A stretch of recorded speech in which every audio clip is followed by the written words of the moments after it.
మహబూబ్నగర్ జిల్లా ప్రభుత్వ జనరల్ ఆసుపత్రి సమస్యల నిలయంగా మారింది. అరకొర వసతులు, వైద్యుల కొరత, కొందరు దుష్ప్రవర్తన వెరసి రోగులకు అడుగడుగున అవస్థలు ఎదురవుతున్నాయి.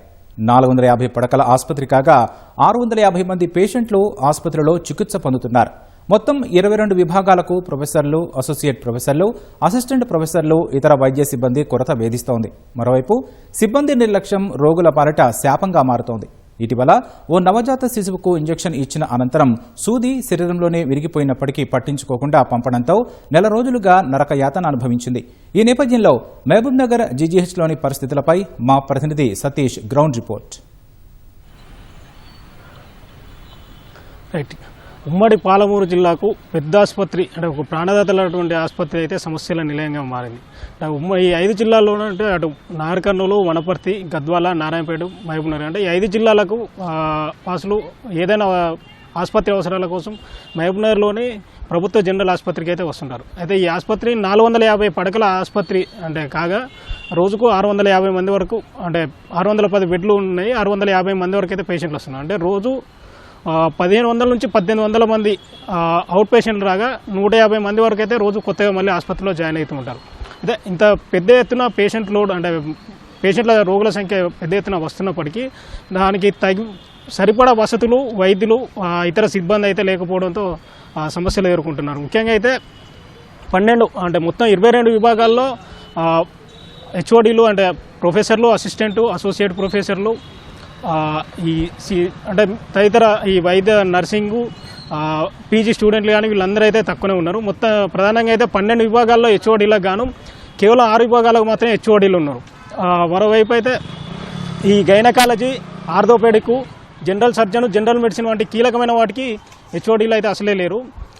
అంటే మరోవైపు అయితే ఇంకో మొత్తంగా ఆసుపత్రిలో అంటే జీజీహెచ్ ప్లస్ మెడికల్ కాలేజీ కలిపి రెగ్యులర్, కాంట్రాక్ట్ విభాగాల్లో కలిపి మొత్తం 340 మంది వైద్యులకు గాను 138 మంది ఉన్నారు. అంటే ఇంకొక 198 మంది అంటే దాదాపు 200 మంది వైద్యులు అయితే ఖాళీలు ఉన్నాయి. మరోవైపు చూసుకుంటే ఈ ఖాళీల్లో ప్రొఫెసర్లు అయితే అంటే హెచ్ఓడీలు 22 గాను 13 మంది ఉన్నారు. ఇంకో 9 మంది ఖాళీలు ఉన్నాయి. అటు అసోసియేట్ ప్రొఫెసర్లో 37 మందికి గాను 19 మంది ఉన్నారు. 19 మంది ఖాళీలు ఉన్నాయి. అసిస్టెంట్ ప్రొఫెసర్లో మాత్రం 140 మందికి గాను 44 మందికి గాను 42 మంది ఉన్నారు. అంటే ముఖ్యంగా ఇంకా 61 మంది అంటే ప్రధానంగానైతే అసిస్టెంట్ ప్రొఫెసర్లు అయితే ఎక్కువగా కావాల్సి ఉన్నది. ఇంకా ఇటు పీజీ స్టూడెంట్లు, అటు జూనియర్ డాక్టర్లు, సీనియర్ డాక్టర్లు, ట్యూటర్లో కూడా పెద్ద ఎత్తున ఖాళీలు ఉన్నాయి. ఇంకా వీటితో పాటు సిబ్బంది, ఆపరేషన్ థియేటర్ అసిస్టెంట్లు కానీ, నర్సులు కానీ అంటే తదితర సిబ్బంది కూడా మొత్తం 36 విభాగాల్లో కలిపి 363 మందికి గాను 129 ఖాళీలు అయితే ఉన్నాయి.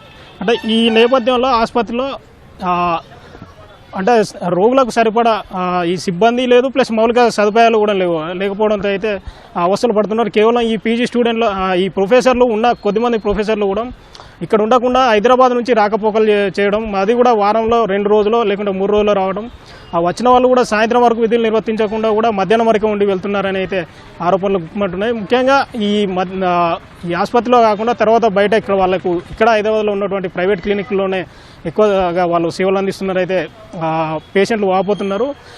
ఇక్కడ మాత్రం ఈ రోగులను కేవలం జూనియర్ డాక్టర్ల మీద, ఈ పీజీ స్టూడెంట్ల మీద వదిలేయడం వల్ల వీళ్ళు కేవలం అంటే సరిగా చికిత్స అందించలేకపోవడం ఒకటి, వాళ్ళని పట్టించుకోకపోవడం, మిగతా సిబ్బంది కూడా దురుసుగా ప్రవర్తిస్తున్న సంఘటనలు అయితే వాళ్ళు బాధితులు వాపోతున్నారు.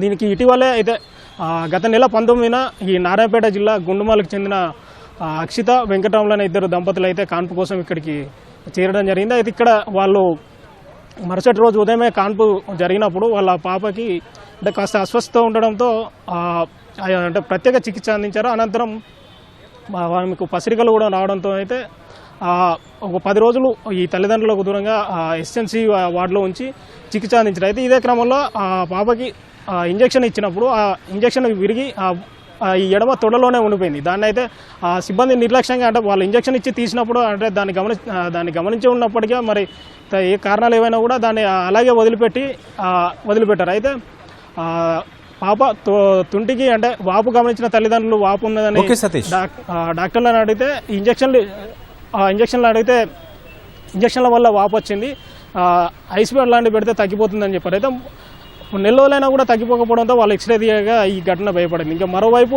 ఈ ఆసుపత్రి ఎప్పుడో 1968లో కట్టింది కాకపోవడంతో శిథిలావస్థకు చేరింది, వెచ్చులూడి పడుతున్నాయి. ఇటు టెస్టులకు ఉన్నటువంటి టీ హబ్లోనూ కూడా ఉమ్మడి జిల్లా వ్యాప్తంగా పెద్ద ఎత్తున శాంపిల్స్ వస్తుండడంతో ఇక్కడ టెస్టులకు కూడా ఇబ్బంది జరుగుతున్నాయి. మొత్తంగా ప్రభుత్వ ఆసుపత్రి అయితే సమస్యలకు నిలయంగా మారింది.